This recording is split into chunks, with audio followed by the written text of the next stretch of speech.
मोरो मां नाज़रीन नवां खे ख़बर ॾींदा हलूं। सिंधी अल्ताफ़ सूमरो जी रिपोर्ट मुताबिक़ तालका मोरो जे शहर नवां जतोई जे भरिसां ॻोठु सोराब ख़ान चांजो जे सरकारी स्कूल जी काफ़ी अरसे खां मरमत न थियण करे स्कूल जी इमारत ज़बून हाल थी वई आहे।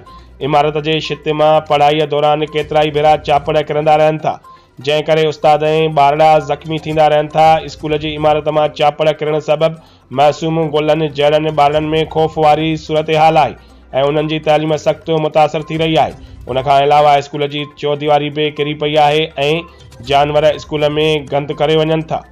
स्कूल जे बाथरूम जा दरवाज़ा बि टुटी विया आहिनि। स्कूल में फर्नीचर जी सख़्तु खोट आहे। ॿारड़ा पट ते तइलीम पिरण ते मजबूर आहिनि। उन खां अलावा स्कूल जा SMC फंड बि ॻुझ ॻोह में हड़प कया वञनि था। शागिर्दनि जे वालिदेन ॾाढो सोराब चांजो, ज़ुल्फ़कार चांडियो ऐं ॿियनि दाहींदे मीडिया खे ॿुधायो त हिक तरफ़ हुकूमत चवे थी त पढ़ंदी सिंध त वधंदी सिंध, त ॿिए तरफ़ हिन स्कूल खे लावारस छॾियो वियो आहे, जंहिं करे हिकु त असांजे ॿारनि जी तइलीम तबाह थी रही आहे, त ॿिए तरफ़ कंहिं बि वक़्तु स्कूल जी बिल्डिंग किरण सबबि वॾो जानी नुक़सान थी सघे थो।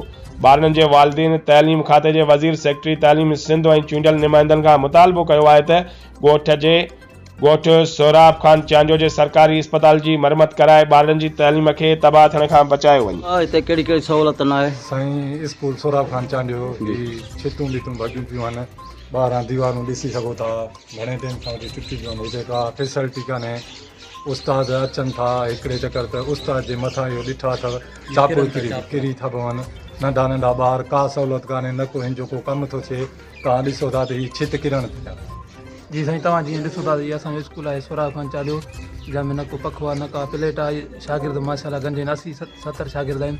उन्हनि जे लाइ वेहण जे लाइ को फर्नीचर वग़ैरह न आहे, का कुर्सी न आहे। उस्ताद अचनि था, हेठि वेठा आहिनि, या छित वग़ैरह जो माना नुक़सानु थिए थो केॾी महिल का ख़बर न आहे कि ॿार ते या का उस्ताद किरी पए हुनजो नुक़सानु आहे। ऐं वॉशरूम वग़ैरह डैमेज, ॿार विहारे पढ़ायूं था, कुर्सियूं न आहिनि, टेबलूं न आहिनि, का बजट न आहे या घणनि सालनि खां वठी। बराए महिरबानी करे का बजट ॾिनी वञे त स्कूल जी मरमत कराईंदा।